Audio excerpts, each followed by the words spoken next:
জাতিসংঘ সাধারণ পরিষদের অধিবেশনে অংশ নিতে প্রধান উপদেষ্টা অধ্যাপক মোহাম্মদ ইউনূসের যুক্তরাষ্ট্র সফরকে কেন্দ্র করে প্রবাসী বাংলাদেশিদের মধ্যে উত্তেজনা ছড়িয়ে পড়েছে।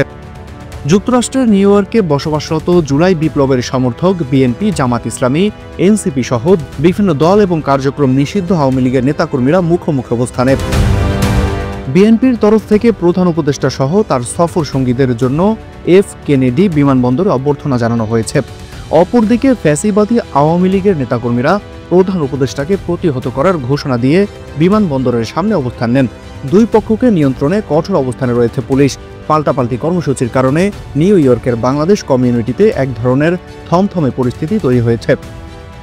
এদিকে ডক্টর ইউনূস নিউ ইয়র্ক পৌঁছানোর আগেই স্থানীয় সময় রোববার রাতে জ্যাকসন হাইটস এলাকায় জড়ো হয়ে কার্যক্রম নিষিদ্ধ আওয়ামী লীগ ও এর অঙ্গ সহযোগী সংগঠনের নেতাকর্মীরা নজিরবিহীন উচ্ছৃঙ্খল আচরণ করেন। তাদের হামলায় বিএনপির ৩ কর্মী গুরুতর আহত হন। তারা এক বাংলাদেশির দোকানে ভাঙচুর করেন। হামলা থেকে বাঁচতে ওই এলাকার দোকানপাট সহ আশপাশের বাড়ি ঘরের বৈদ্যুতিক বাতি বন্ধ করে দেন স্থানীয়রা।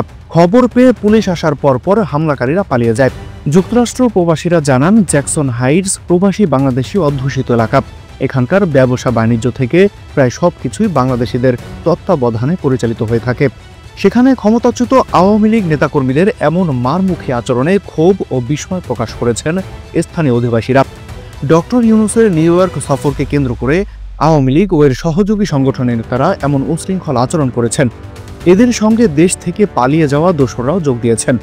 প্রত্যক্ষদর্শীরা জানান, প্রধান উপদেষ্টা, বিএনপি মহাসচিব মির্জা ফখরুল ইসলাম আলমগীর সহ রাজনৈতিক দলের নেতারা নিউ ইয়র্কের পথে রয়েছেন। এমন সংবাদ প্রকাশ হওয়ার পর থেকে যুক্তরাষ্ট্রের বিভিন্ন জায়গা থেকে বিএনপির বিপুল সংখ্যক নেতাকর্মী জড়ো হন জ্যাকসন হাইটসে। তাদের পদচারণায় দিনভর মুখরিত হতে থাকে জ্যাকসন হাইটস। তারা বাংলাদেশ প্লাজার সামনে সমবেত হয়ে বিএনপি চেয়ারপারসন খালেদা জিয়ার নামে স্লোগান দিতে থাকেন। রাত ৮টার দিকে হঠাৎ আওয়ামী লীগের কয়েকশো নেতাকর্মী বাংলাদেশ প্লাজার সামনে সড়কের বিপরীত পাশে দাঁড়িয়ে ক্ষমতাচ্যুত শেখ হাসিনার নামে স্লোগান দিতে থাকে। প্রধান উপদেষ্টাকে প্রতিহত করার ঘোষণাও দেয় তারা। রাত ৮:৩০টার দিকে আওয়ামী লীগের কয়েকশো নেতাকর্মী মিছিল নিয়ে বিএনপির সমাবেশের ভেতর দিয়ে যাওয়ার চেষ্টা করে। এতে উভয় পক্ষের মধ্যে ধাওয়া পাল্টা ধাওয়া ও হাতাহাতির ঘটনা ঘটে। এ সময় আওয়ামী লীগের হামলায় বিএনপির ৩ জন কর্মী আহত হয়েছেন। খবর পেয়ে পুলিশ আসার পরপরই এলাকা থেকে সটকে পড়েন আওয়ামী লীগের নেতারা। ঘটনার বিষয়ে বিএনপি নেতা দেওয়ান কাউসার আহমেদ গণমাধ্যমকে জানান, জাতিসংঘের সাধারণ পরিষদের অধিবেশনে বাংলাদেশের অন্তর্বর্তী সরকারের প্রধান উপদেষ্টা ভাষণ দেবেন। তিনি রাজনৈতিক দলের নেতাদের সফর সঙ্গী করেছেন। আমাদের দলের মহাসচিবও আসছেন। এটি আমাদের জন্য গর্বের ও আনন্দের। আমরা তাদের সফর উপলক্ষে বিভিন্ন কর্মসূচি নিয়েছি।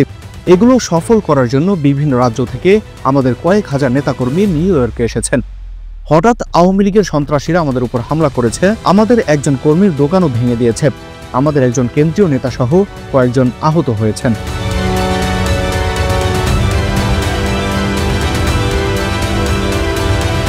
মাহাদি হাসান বিয়ান, পিপল ভয়েস টেলিভিশন, ঢাকা।